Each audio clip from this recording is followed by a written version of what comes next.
de Futuros y Opciones, programa que hago con mi compañero de siempre, Rubén Pascual. Y Rubén, ¿cómo estás? Muy bien, Claudio, muy buenas noches. ¿Qué semana complicada estamos teniendo? ¿Qué semana complicada? Tan complicada que en el programa de hoy le vamos a ofrecer un manual para entender los mercados de hoy. ¿Lo quiere tener? Mire, después cuando termine el programa se lo regalamos. Este es el manual para tratar de entender los mercados de hoy. Casi imposible. Hay que cargar determinado manual. ¿Por qué digo casi imposible? Gran divorcio existe hoy entre lo que uno puede describir de la macroeconomía y los mercados y lo que uno ve en el reflejo de los propios mercados. Ejemplo, ¿de qué habla todo el mundo hoy, Rubén? Crisis en Europa. El euro cada vez más sólido. Crisis en Estados Unidos, posible segunda recesión, etc. Los únicos mercados que subieron en lo que va del 2011 es el americano y algunos europeos. ¿A quién le va bien teóricamente? A los emergentes, Brasil, China, India, Argentina, macro, valor de las materias primas, etc. ¿Los únicos mercados que están para abajo en el 2011? Los nuestros, los emergentes. Por un lado, Estados Unidos nos dice a todos, o a la mayoría de los países, revalúen sus monedas, si no es traición comercial, etc. ¿Cuál es la moneda que más se devaluó en el último tiempo? El dólar, la de ellos. Por un lado, Wall Street teóricamente marca la agenda. Pero por el otro lado, cuando fue feriado en los Estados Unidos, ninguno de los mercados operó. Salió un informe muy interesante y ese primer tema que planteo hoy. Hace 10 años atrás, Estados Unidos, Wall Street, tenía el 53% del mercado del mundo. Manejaba el 50% de las emisiones, para ser preciso. Hoy, solo el 23%. Dejó de ser un referente para los mercados. Sin embargo, repito, y esa es la distorsión, feriado fue el día lunes ayer, y la mayoría de los mercados no operó, al menos en general. ¿Y qué otras distorsiones tenemos? Mira, yo creo que si miramos los mercados, una palabra que define mucho es la palabra incertidumbre. Y si hablamos de incertidumbre, claro, vos hablas de Europa y el epicentro claramente está en Grecia. Pero a mí me gusta hablar de los fundamentos y del origen de esto que está sucediendo en Grecia. Grecia, cuando ingresó a la Comunidad Económica Europea, como todos los países que ingresaron a esa unión, tenían que cumplir determinados requisitos macroeconómicos. En ese caso, el déficit que tenía Grecia, el declarado, andaba un poquitito más arriba del 3,7% del Producto Bruto. ¿Qué hicieron los griegos? Mintieron. Las cuentas muestran que claramente fue 5 veces más, estaban arriba del 15% del déficit, y esto fue lo que originó todo este ruido que hoy hay con la deuda de Grecia. Ojo, no es lo mismo en los distintos países. La crisis hipotecaria de los Estados Unidos tiene otro origen, bancos que prestaron de más. También hay responsabilidades compartidas, el consumidor que va por la segunda, tercera hipoteca también tiene parte de responsabilidad, pero esto no exime a los bancos. Pero me quedo con el tema de Grecia, y ahora se abren dos abismos para Grecia. Uno, reestructuración de deuda, otro, más ajustes, los dos controvertidos. Y hay intereses encontrados también. Por ejemplo, el Banco Central Europeo no quiere saber nada con la reestructuración. Claro, está cargado de deuda griega.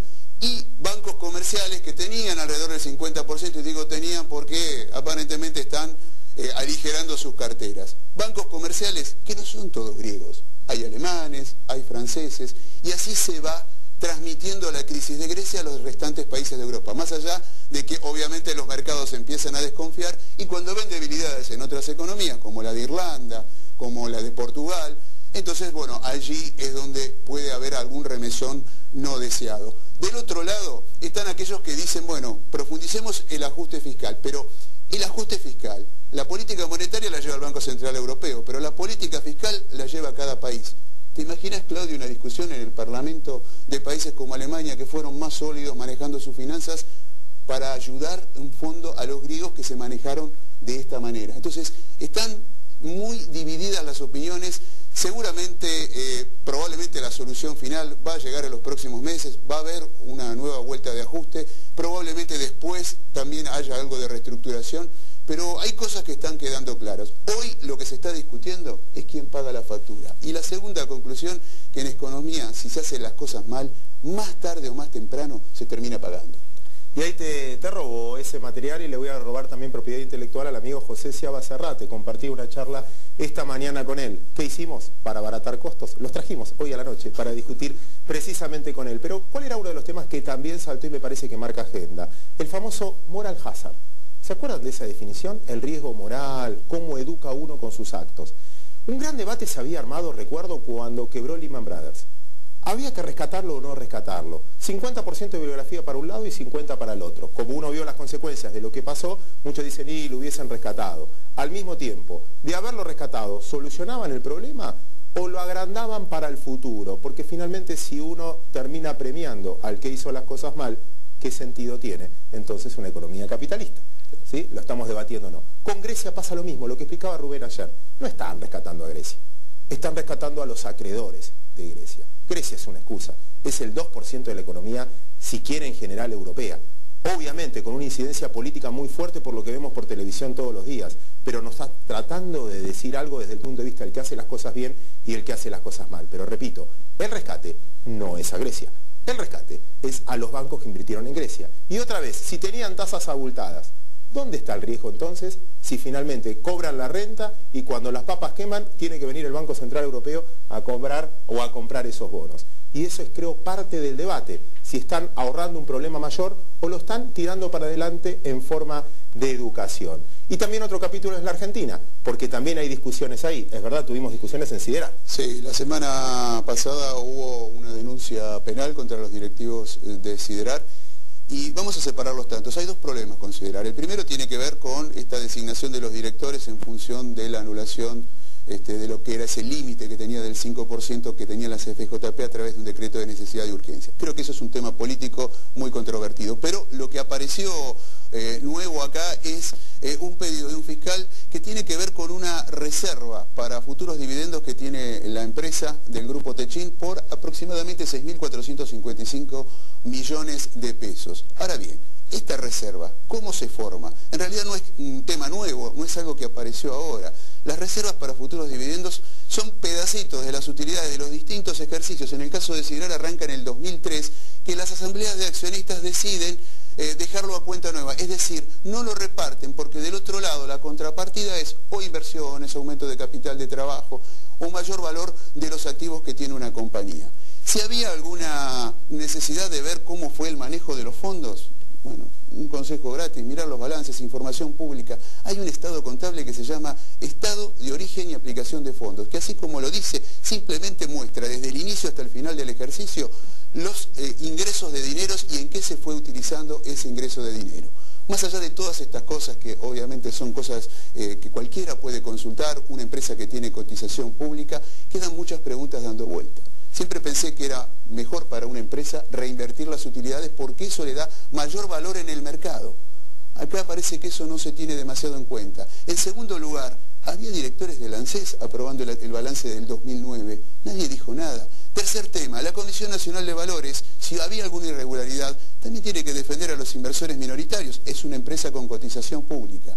Finalmente, Claudio, toda esta incertidumbre perjudica a todo el mundo. ¿Por qué? Porque hay muchas otras empresas que tienen situaciones parecidas a la de Siderar.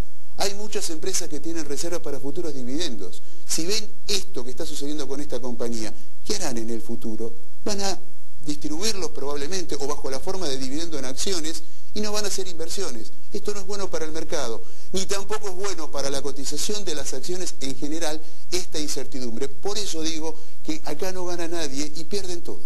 Está muy bien, comparto el planteo que vos estás haciendo. Agrego dos cositas. Si usted está ganando 10% más de lo que ganaba hace un año y alguien dice, señor, usted está ganando 10% más, quiero que me pague más impuestos, en realidad uno se puede defender diciendo, sí, está bien, gano 10% más, pero para vivir gasto mucho más todavía. Estoy en peor situación que hace un año.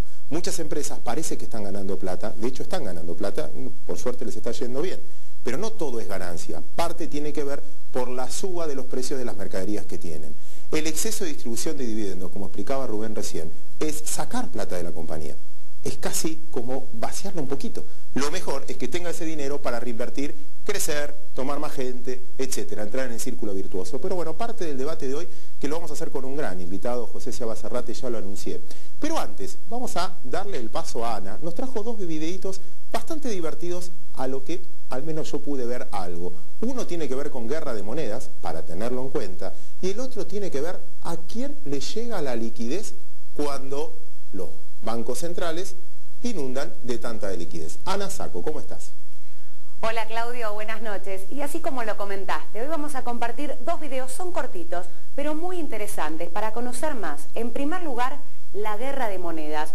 Un fenómeno que no es necesariamente nuevo, pero que sin duda es una expresión que venimos escuchando mucho últimamente. Y esto tiene que ver con la intensidad de las medidas que están tomando los países para evitar que la apreciación de su moneda cause efectos nocivos en la economía. Vemos cómo la intervención de los bancos centrales para depreciar la moneda y así mejorar la competitividad entre los países. Pero ¿qué pasa? Si todos los gobiernos toman las mismas decisiones en los mismos momentos, ahí es donde llegamos a esta guerra de monedas. Vamos a ver las imágenes y después lo discutimos.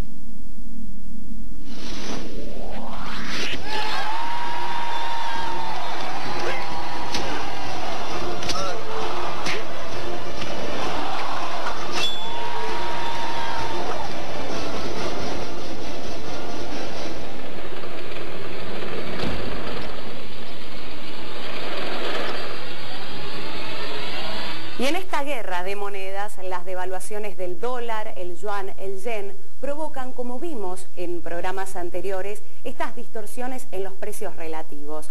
A veces nos parece que algo puede valer un montón en dólares, pero otra lectura podría ser ¿qué bajo está el dólar?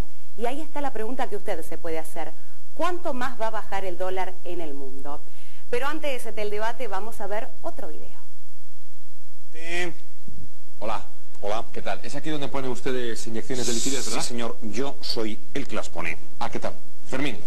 Mucho gusto. Mileurista, hipoteca 40 años, 2 hijos, necesito una inyección de liquidez y si es de caballo mejor, ¿eh? ¿Qué es, en el brazo o en el... A ver, usted no es un banco, ¿verdad? No. Usted no se llama Santander, ni Popular, ni BBVA, ¿verdad? No. Ni tampoco es una caja, ¿verdad? Usted no se llama Caixa, ni Caja Madrid, ni Bancaja, ni Caja España, ¿no? No. Usted se llamaba Fermín a secas. Fermín, ¿qué tal? Hola. A ver, es que, machote, no te has enterado. Las inyecciones de liquidez son solo para bancos o cajas. Tú no tienes nivel para que te inyecte. Tira. Tira, tira. ¿Pero ¿y dónde voy yo ahora? La UCI está al fondo a la derecha. ¿Qué le vamos a hacer? Ah. Prueba a ver si ahí tienes más suerte. Vale.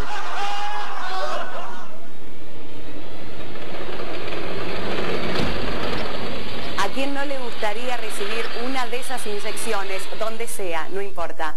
Pero como pudimos observar, la inyección de liquidez llega al banco y resuelve los problemas de seguridad bancaria, pero no llega a la gente, y allí está la cuestión. Los disparadores están planteados. Vamos a dejar el debate, como siempre, para los especialistas después de la pausa.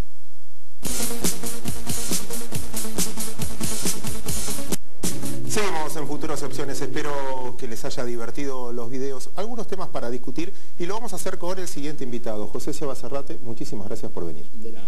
Gracias. Economista, todo lo leemos bajo el seudónimo de Gordon Gekko. Te cuento, para que sepas, me presento, Claudio Suchovicki, presidente de tu club de fans, Rubén Pascuali, vicepresidente de tu club de fans, todas las mañanas leyéndote. Bueno, gracias. Dicho esto, ahora te pongo en esa responsabilidad para empezar a debatir. Los dos videos tenían un sentido. El primero tiene que ver con las monedas. Sí. Estamos en presencia de una de las mayores devaluaciones, al menos que yo vi en mucho tiempo, y es la devaluación del dólar. Cada vez que vi una devaluación, Argentina en el 2001, Brasil en el 99, los países asiáticos allá por el 98, luego esos países se hicieron súper competitivos y los más rentables. ¿Podemos esperar eso de los Estados Unidos? Nos está llenando de dólares a todos, pero el gran beneficiario es ese país. Bueno, la idea es esa. La idea, por supuesto, tiene muchos aspectos, varias dimensiones, pero eso es una no menor. En el fondo, Estados Unidos necesita, es razonable, hay que rebalancear los desequilibrios del mundo, que el país altamente endeudado, que el país que tiene problemas para retomar el crecimiento, que necesita salir de la crisis de alguna manera, que necesita frenar la caída de precios de los inmuebles, deprecie su moneda, es algo que ayuda. No es la mejor receta para todos, significa bajar el nivel de vida de los americanos, eso está claro, de los tenedores de dólares también, pero no son solo los americanos. Pero anota esa predicción porque la vas a ver cumplir tarde o temprano. Y si los tenedores de dólares, comparto contigo, están más fuera de los Estados Unidos que dentro de los Estados Unidos, el argentino ahorra en dólares, el brasileño ahorra en dólares, bueno, quizás menos, los europeos, etcétera. ¿No le están trasladando el problema y no vamos a tener un problema de competitividad nosotros muy fuerte? Seguro, podemos tenerlo. Claramente, acá hay un ajuste que la verdad que la comunidad internacional ha pedido hacerlo con mucha insistencia, que se está haciendo tenuemente, pero que va en esa dirección. Digamos, Estados Unidos vivía más allá de sus medios y ahora está de alguna manera tratando de ajustarse, sigue haciéndolo en menor medida, y yo diría que la depreciación del dólar es un elemento, no el único, no el más importante, pero es una especie de lubricante que facilita el ajuste en situaciones que todavía son delicadas.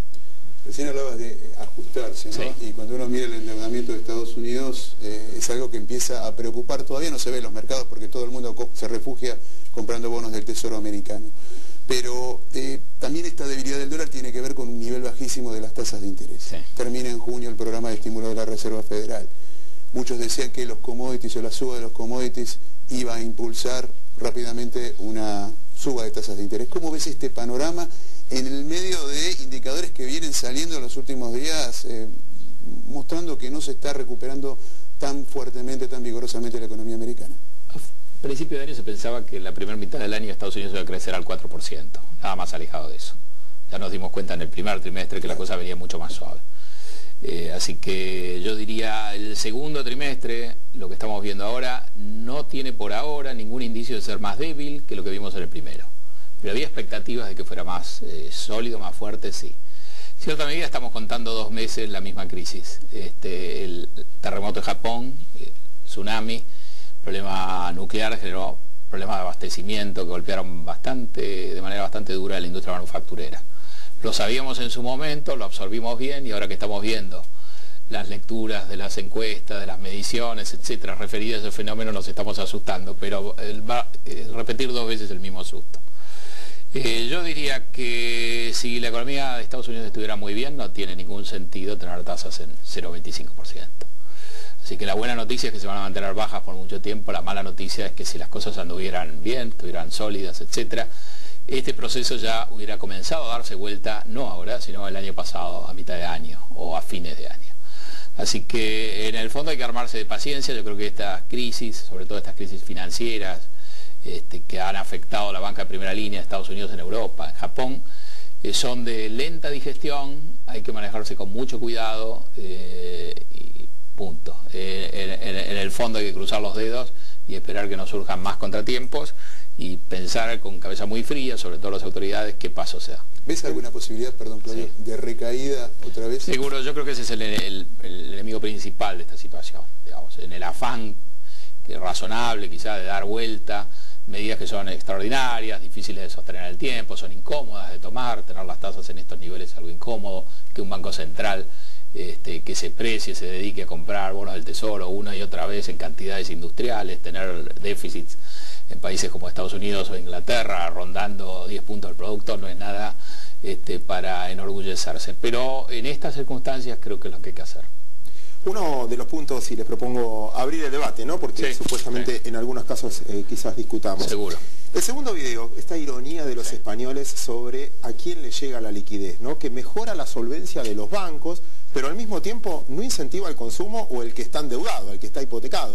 Resuelve el problema de que por lo menos no le retiran plata a los bancos, pero no resuelve el problema de consumo. En realidad, y te agrando el debate que decíamos hoy a la mañana y te lo voy a agregar, ¿estamos en lo cierto en esta política de tratando de solventar hoy este problema moral a gente, bancos, países que no hicieron bien las cosas? Sí, te comento un poquito más. Te comento el primer video. El primer video de la guerra de monedas, primero, no hay una guerra de monedas, es más el anuncio que otra cosa. Segundo, la guerra de monedas que puede haber o las fricciones que hay es al revés de lo que indica el video. Nadie quiere ganar la guerra.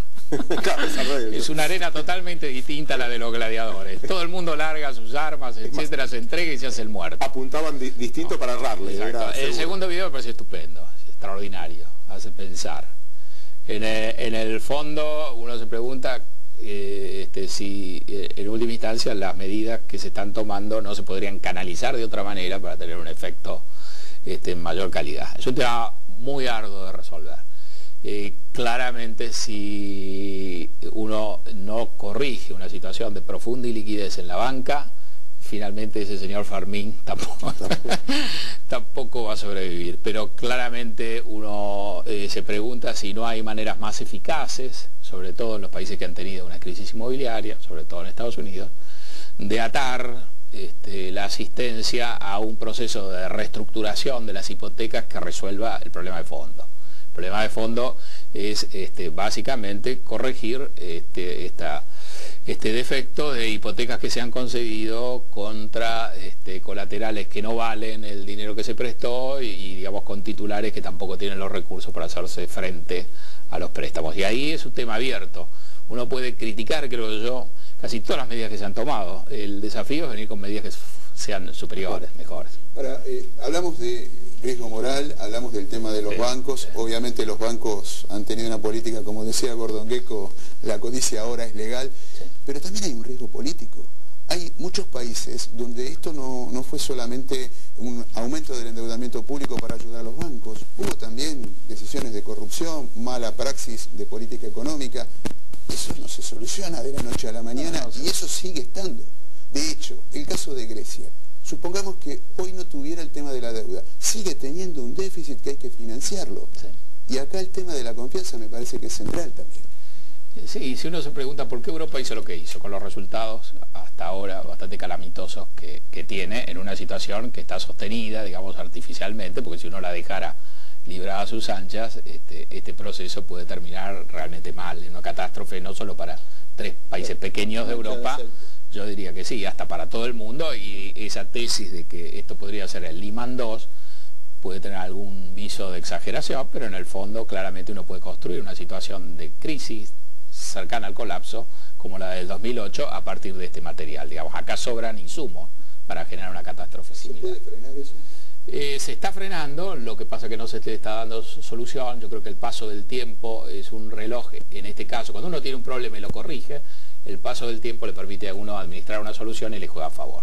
Cuando uno tiene un problema, lo tapa y el problema lo sigue carcomiendo, el paso del tiempo va ahondando el problema. Yo creo que en Estados Unidos estamos en la primera situación, en Europa con el tema de la deuda estamos en la segunda. El paso del tiempo creo que va agravando el problema y más allá del problema, creo que el paso del tiempo va a ir cambiando, va a asignar responsabilidades políticas distintas a medida que el tiempo transcurra. Una cosa son los partidos que hoy están en el gobierno y otro muy distinto puede llegar a ser dentro de 2 o 3 años si esta crisis no se resuelve y el sistema democrático va en las urnas cambiando el mapa político, en el sentido que me parece que en muchos países, si esto no se resuelve en 1 o 2 años, los partidos políticos que están hoy en el gobierno y los que estuvieron antes a lo mejor quedan desplazados por francotiradores, jugadores más marginales, con posiciones más extremas, más críticos de las decisiones que la sociedad apoyó en su momento, como entrar en la Unión Europea, y ahí esto puede tener un desenlace, un epílogo muy diferente del que estamos viendo hoy. Es un punto a tener en cuenta. Les propongo lo siguiente. Hablemos un poquito ya, describimos un poco la macro. Bueno, ¿qué podemos hacer nosotros al respecto? ¿En qué puedo ahorrar entonces en esta situación de los Estados Unidos, en esta situación de Europa? Tengo euros, tengo pesos argentinos, entonces aprovecho este escenario. Son las acciones, son los bonos. Y estoy mandando el truco de empezar a hablar yo, así los dejo hablar primero a ustedes. Pero el punto es el siguiente. Bueno, con todo esto, ¿qué hago? Un poco lo que planteaba al principio. Euros no quiero tener, por lo que te escucho. Dólares, si me decís que la tasa va a estar igual, y me da a inclinarme de que prefiero ser socio de una empresa, prefiero tener acciones, desde mi punto de vista. Sí. A uno le gustaría, digamos, el drama de esta crisis es que ha destruido activos que uno reputaba como seguros, y no los ha reemplazado. Es decir, los bonos, las monedas, los países, aquellos lugares donde uno encontraba seguridad han sido arrasados por la crisis, porque esta es una crisis de economías avanzadas. Uno puede generar el truco de pensar que entonces ahora está China, Rusia, India, Brasil y que lo van a reemplazar. La verdad que basta mirarse el ombligo 1 o 5 minutos para darse cuenta que estas economías podrán crecer mucho, mostrar un estado bastante brioso, estar bien posicionadas para aprovechar el ciclo, pero cualquier examen que uno haga medianamente profundo del sistema político, institucional, de la misma capacidad de estas economías para enfrentar otra fase del ciclo, va a encontrar enorme debilidad. Es decir, el drama de esta crisis que ha arrasado lo que creíamos seguro, y por supuesto le da una posibilidad a otras economías que están creciendo más firmes, pero de ninguna manera eso significa que uno apruebe o haya vencido exámenes muy críticos en términos de respeto a la regla de juego, instituciones, etc. Y yendo a tu pregunta, cuando uno habla de monedas, en el fondo hemos visto la vulnerabilidad enorme de las monedas que pensábamos más sólidas, y en el fondo no hemos creado nada que realmente en una visión independiente podamos decir esto es mucho más sólido que 5 o 10 años atrás. En el fondo el rol dominante del dólar está basado fundamentalmente en el hecho de que no tiene una alternativa competitiva. Si la tuviera, uno se dirigiría en esa dirección. Por supuesto, las economías en un mundo que tiene que rebalancearse, en un mundo que tiene que ajustar a las economías avanzadas, el resto de las economías está en posición de tener monedas más fuertes. Por lo que se abrió en la guerra a las monedas, todo el mundo lo resiste.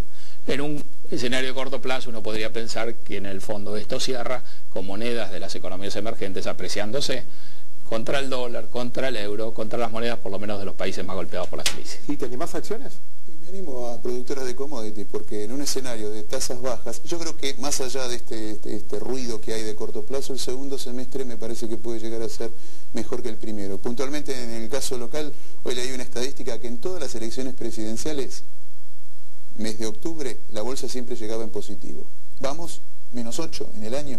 Bueno, cuanto más baje, más habrá para recuperar.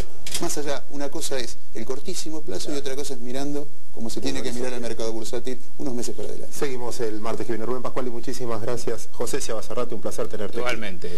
Nosotros nos despedimos y nos reencontramos con este programa. Se llama Futuros y Opciones el próximo martes.